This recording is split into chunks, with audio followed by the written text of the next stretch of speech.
এমন কোন পয়গম্বর নাই, এই দুনিয়ার জমিনে এমন কোন নবী আসেন নাই যেই নবীর দাওয়াতের বিরোধিতা শয়তান করে নাই।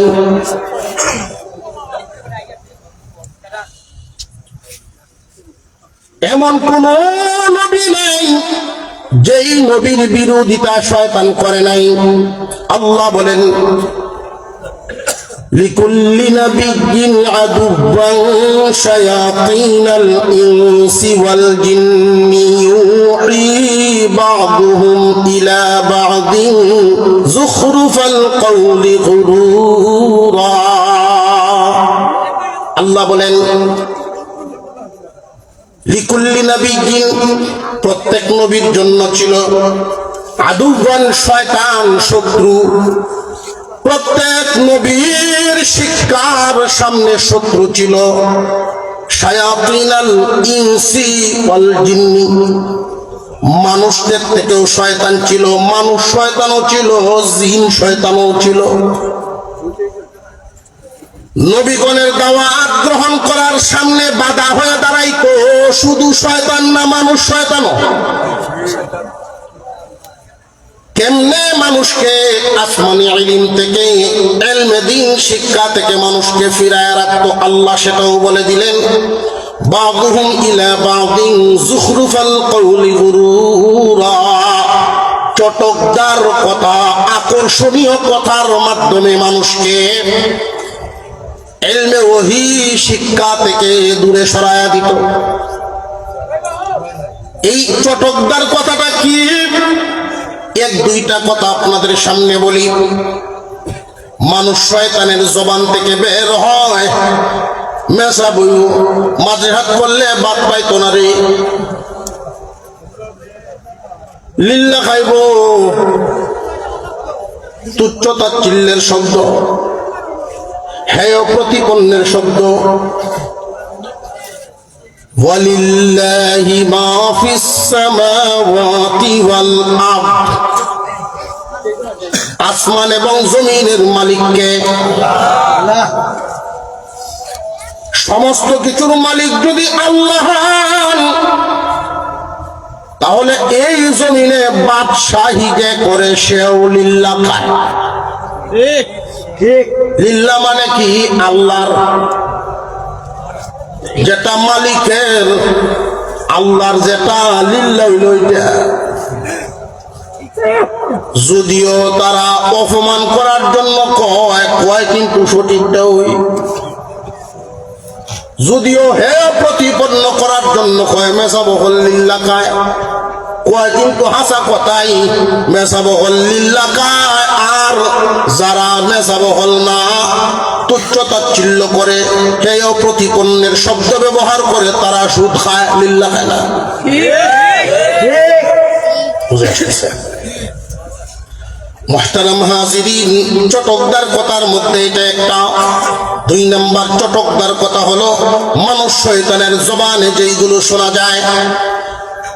পৃথিবীর জমিনে মাদ্রাসা শিক্ষা দেশের কোনো কল্যাণে লাগে না। মাদ্রাসা পড়িয়া, মাদ্রাসা দিয়ে কি হইব? দেশের কোনো কামও লাগে না। আমি সেই দিকে যাইতে চাই না। সাধারণ মানুষদের মগজ ধুলাই করা হলো এদের উদ্দেশ্য।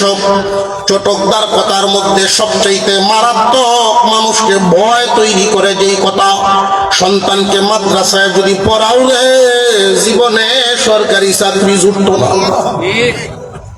রিক্সাওয়ালা একজন মানুষ, দিনমজুর মানুষ, সত্যিই তো মাদ্রাসায় তো সার্টিফিকেট নাই।